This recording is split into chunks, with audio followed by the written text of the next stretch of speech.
देखिए महिला हो या पुरुष हो, अन्याय तो किसी के साथ भी नहीं होना चाहिए, ये हमारा मानना है।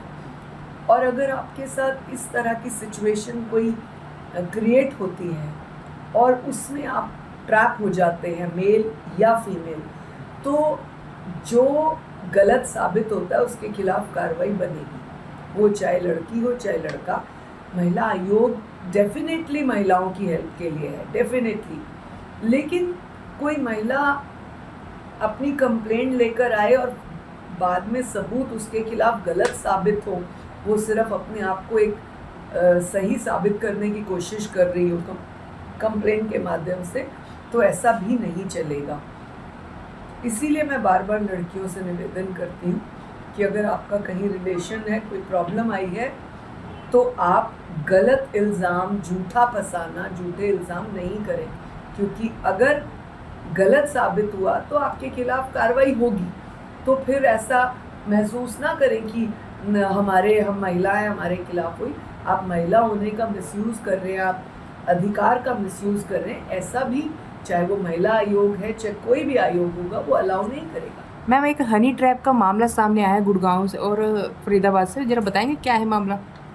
देखिए, हमारे पास एक कंप्लेंट आई कृतिका नाम की लड़की की, उसका एक दूसरा नाम भी है, ये हमें बाद में पता लगा।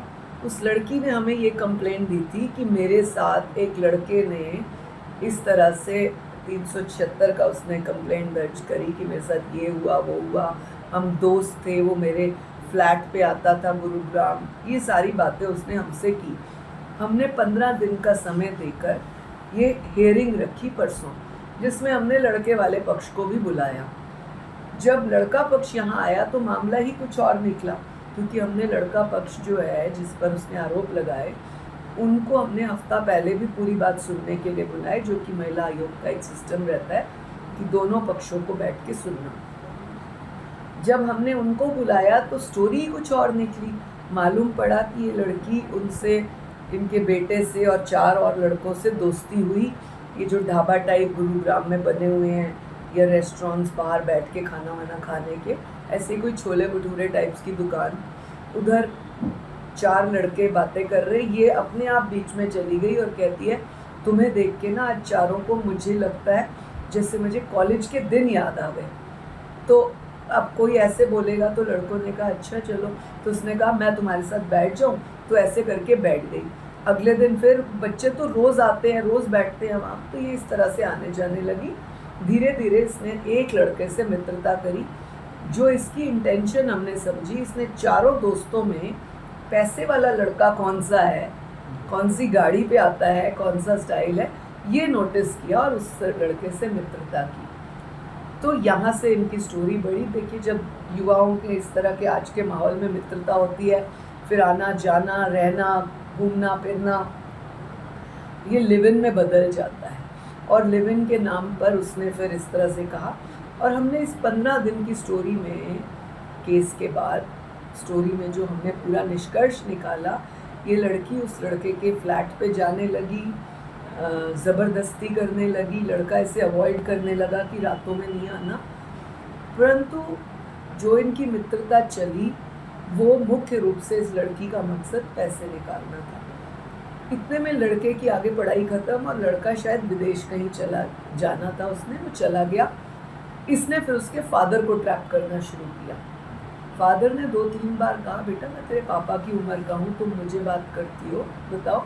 तब 4 लोगों की हाजिरी में दूर दूर खड़े करके इसके फादर ने ताज विवादता में उसके साथ फरीदाबाद के मीटिंग की और सारी रिकॉर्ड और सारा रखा। लेकिन ये बीच बीच में मैसेज करती थी कि मैं तुम्हें ऐसे नहीं छोड़ूंगी, पैसे फ्री में तो बिल्कुल नहीं, तू तो क्या, तेरा बाप भी मुझसे शादी करेगा, नाक रगड़वाऊंगी, all this kind of story, जहाँ से ये पता लगता है मित्रता, प्यार, दोस्ती कुछ नहीं था, ये इस तरह की ट्रैपिंग थी। और कुछ समय पूर्व इसने इनसे 1 करोड़ की डिमांड भी की थी। तो ये सब जब सामने मामला आया तो हमने इसको 12-15 दिन SHO को कह के, IO को कह के पूरा नज़र में रखा। इतने में ये लड़की इस लड़के के घर पे पूरी गली में जाने लगी, हर घर को नॉक करती, शोर करती, कार में बैठ के अनसंट बोलना, तो परिवार वाले भी दुखी थे।